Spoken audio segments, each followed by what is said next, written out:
అతిథి దేవో భవ. అందరికీ నమస్కారం. నా పేరు ఆనంద్ చంచల.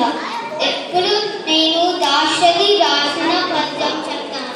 భారతీయ వీరులం, భరతమాత బిడ్డలం, భారతదేశ గౌరవం కాపాడే వీరులం, శాంతి కోరు కాపలం, సమత పెంచు బాలలం, మేము భావి పౌరులం, త్యాగజనుల వారసులం.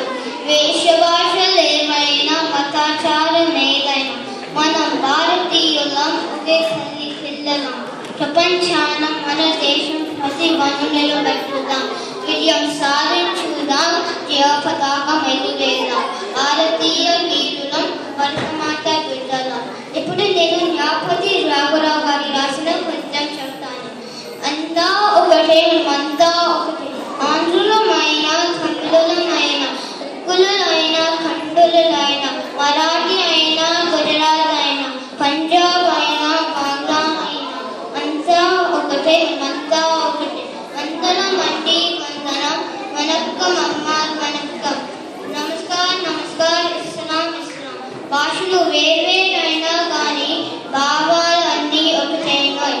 వేర్వేరైనా కానీ జాతులు మతములు నీతులు అన్నీ ఒకటైనాయి. దేశాలన్నీ ఒకటే అయితే ద్వేషాలేమీ ఉండవుగా.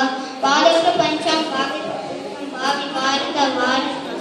అంతా ఒకటే, మనమంతా ఒకటే. ఇప్పుడు నేను శతకాలు చెప్తాను.